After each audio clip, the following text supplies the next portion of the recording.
While families worry about older relatives struggling to read recipes or falling behind in group conversations, there's one crucial emotional truth 99% of people are completely missing. The senior's increasing need for more light is about much more than just aging eyes. It's a silent negotiation of autonomy, family authority, and belonging.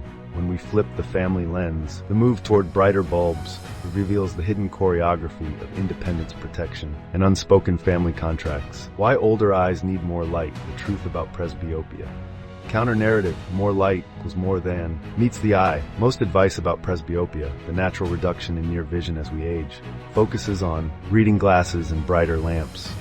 What you typically don't hear, the real emotional and psychological drivers that turn this simple need for light into a family drama, a quiet plea for control, and sometimes a striving for dignity that touches everyone. In a world where aging is often seen as a problem to be solved, the emotional economy of light is almost universally overlooked, leaving misunderstood seniors and their families out of Sync 12.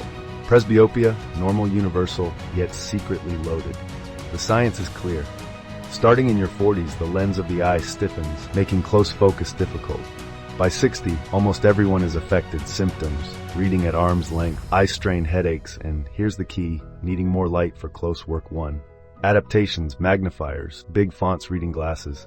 But most crucially, a subtle but escalating demand for more light in everyday spaces. Emotional connection. Presbyopia is not an illness, but many feel old or disabled for the first time, struggling with tasks that used to be effortless. 34. Feeling embarrassed to ask for more light or help. Some seniors withdraw from conversations or household activities, quietly ceding space in the family economy. 45. When the behavior is protective, not problematic. Reverse thinking. What is this withdrawal? Refusing to read the newspaper in the evening, hesitating to join a dimly lit family game. Really protecting the senior from loss of agency. Accepting poor lighting is often about not wanting to appear needy or demanding. The behavior preserves dignity in the face of a helpful but sometimes patronizing family. Preservation of autonomy, asking for more light or reconfiguring household lighting, is a direct request for environmental control. One of the last forms of personal autonomy available to many seniors too. Emotionally adaptive. These adjustments aren't about giving up.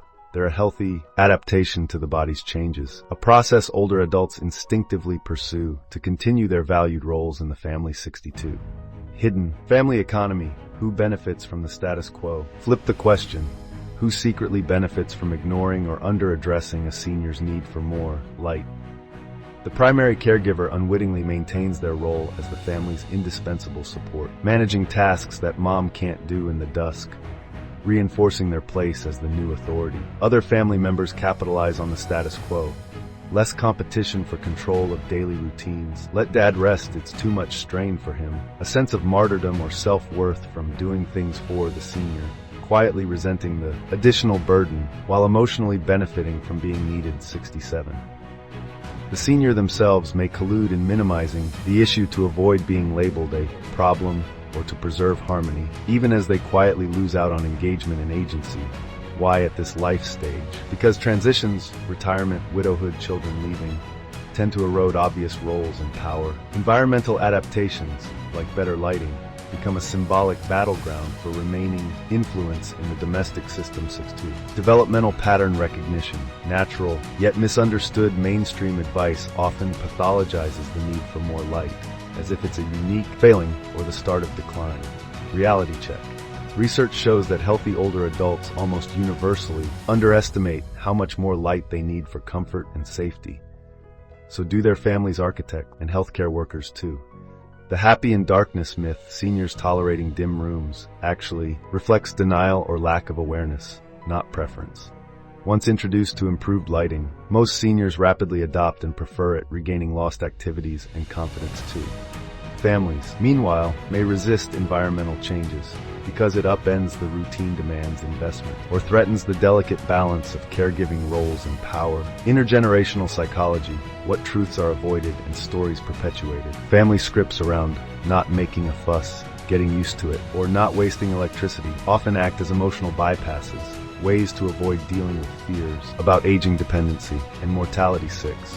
The quiet struggle over lighting represents a deeper negotiation. Who gets to define what's normal in the home? Who decides what constitutes help versus intrusion? Children might default to helping by taking over tasks, missing the opportunity to empower the senior with simple environmental changes that increase agency and visibility, literally and figuratively. The complete picture only outside observers can see. Block quote from recent research. Lighting is a significant environmental factor, promoting visual, physical, and mental health, enabling successful aging at home. Yet older people commonly report difficulties reading in dim light and are only able to drive during the day. Poor lighting exacerbates these problems, and older people are commonly unaware of the effect of lighting on their activities and health. So what unfolds if no one steps in to address the light? Meaningful activities, from reading and puzzles to social gatherings and independent meal prep, shrivel, quietly eroding confidence and spurring social isolation, depression, or familial resentment. 482. But flipped, when lighting is improved, participation bounces back. Family members report less tension, and the senior regains their role as an active participant, not just a recipient of care. Emotional outcomes. Back to the psychological origin. Increased light restores a sense of control, countering the learned helplessness that can creep into late life too. The ability to resume favorite activities boosts self-worth and social connectedness, decreasing the risk of depression. 28. Families that involve the senior in decisions about lighting foster confidence, trust, and united purpose, reducing conflict and rebalancing authority. 9. Ignoring this need often means that frustrations, agitation, and difficult behavior, snapping, withdrawing, refusals, are misinterpreted as aging problems when they may be actionable signals. Calls for enabling environments rather than increasing dependency. 4102. Predicting family developments. What happens next if families recognize the deeper need behind the request for more light? Quick wins. Small investments, brighter bulbs, adjustable lamps, smart home controls, revive old routines and social interactions, strengthening intergenerational bonds, psychological flipping.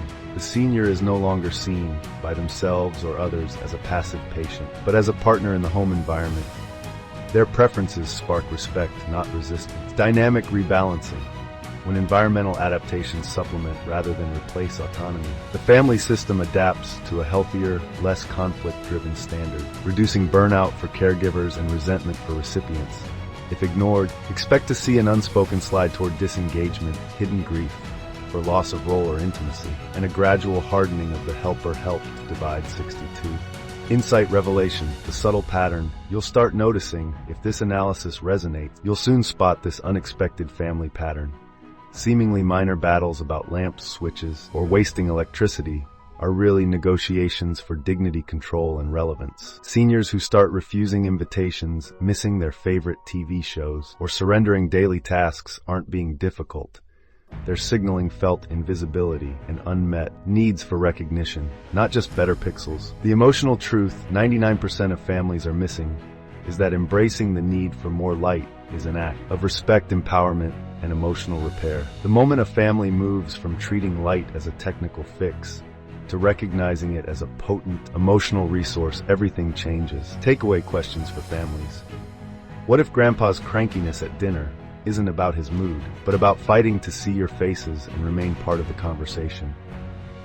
Who beyond the senior is unconsciously benefiting from not making these adaptations? What would shift if you saw every request for more light as a request for relevance, not just visibility?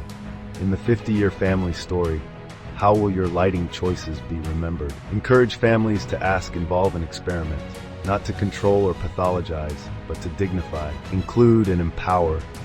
That's what no one wants to acknowledge about aging. And that's the complete emotional picture only outside observers can see. 462.